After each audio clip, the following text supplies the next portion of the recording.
I probably shouldn't be telling this story. Not because it didn't happen, but because I still don't understand what I saw that night. And the more I think about it, the less it makes sense. I've been hunting my whole life. I grew up around it. My dad taught me how to track animals before I was even a teenager, how to read broken branches, how to tell how fresh footprints are, how to sit still long enough for the forest to forget you're there. When you spend that much time in the woods, you learn something important. The forest is never truly quiet. There's always something. Birds, insects, wind brushing through leaves. Even when it feels still, there's always movement, always sound. That's how you know something is wrong. That evening started normal. Too normal, actually. I went out just before sunset, heading into a stretch of bamboo forest I'd hunted near a few times before.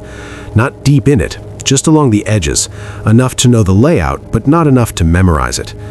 I remember thinking the air felt off. Not cold, not hot, just heavy, like before a storm, except the sky was completely clear. At first, I didn't think much of it. I walked for maybe an hour, scanning the ground, checking the usual spots where animals pass through. But there was nothing. No tracks, no movement, not even distant sounds. That's when I stopped, because it hit me all at once. There were no birds, no insects, no wind, nothing.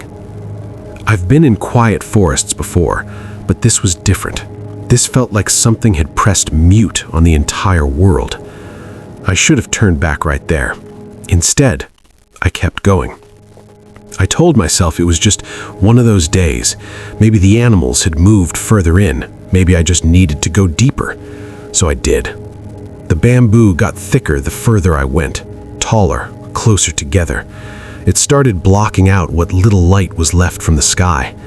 By the time I realized how dark it was getting, it was already too late to comfortably turn back. Everything around me looked the same. That's when I switched on my headlamp. The beam cut forward in a narrow line, lighting up the pale green stalks in front of me.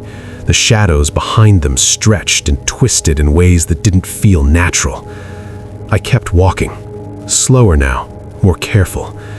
And then I saw it. A small flicker of light in the distance. At first, I actually felt relieved. I remember thinking, finally, another person, maybe another hunter who had pushed in too far, just like me. Maybe we can head back together, I muttered under my breath. It felt stupid talking out loud, but I guess I just wanted to hear something, anything. I started walking toward the light. It was faint, almost like a flashlight being covered and uncovered. But after maybe 20 seconds, it disappeared. I stopped. Then it came back, closer, way closer than it should have been. I frowned, trying to make sense of it. There was no way someone could move that fast through bamboo, not without making noise, not without me hearing branches snapping or leaves shifting. But there was nothing, just that light. I stood there longer than I should have, just staring at it, waiting to see a silhouette, a shape, anything that looked human. Nothing appeared. And that's when the feeling hit me. That cold, creeping sensation at the back of your neck. The kind that doesn't come from thinking, it comes from instinct. My body knew something was wrong before my mind could catch up. I should have left.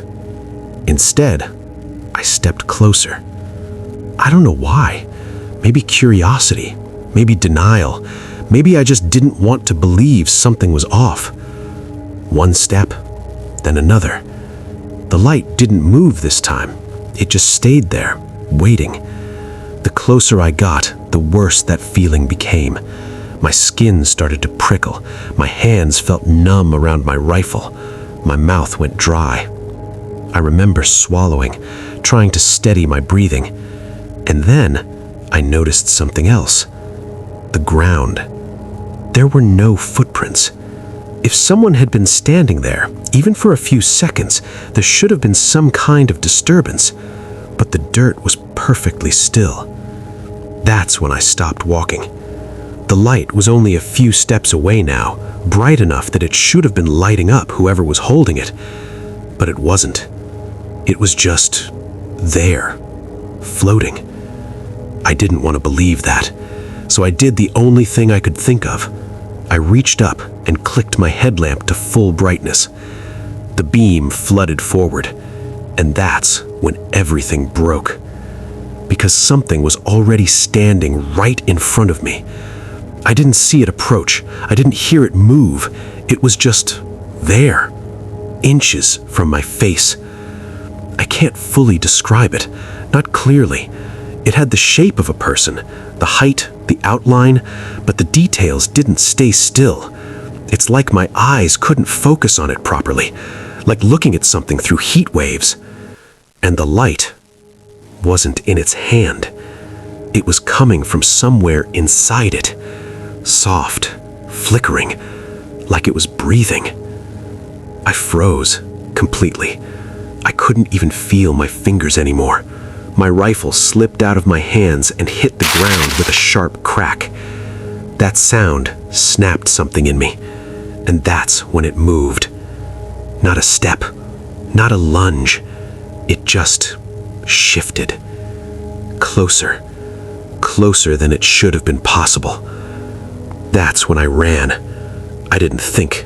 I didn't aim. I didn't even grab my gun. I just ran. Branches whipped against my arms and face as I pushed through the bamboo. I could hear my own breathing loud and uneven. And behind me, footsteps. Heavy, fast, perfectly matching my pace. No matter how fast I ran, they stayed the same distance behind me, not gaining, not falling back, just there. I wanted to look back.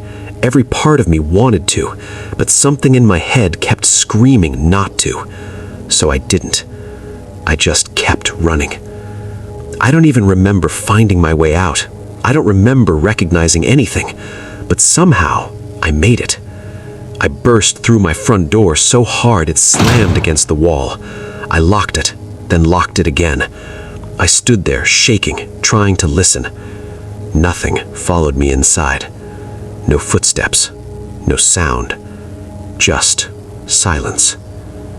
I stayed up the entire night, every light in the house on.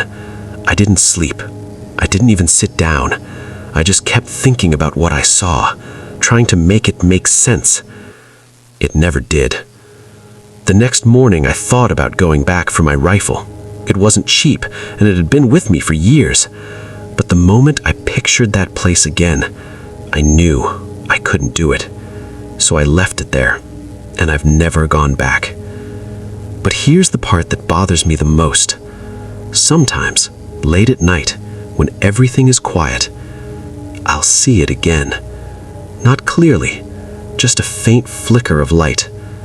Outside, between the trees, far enough to doubt it, close enough to recognize it. And every time I see it, it's a little closer than the last time.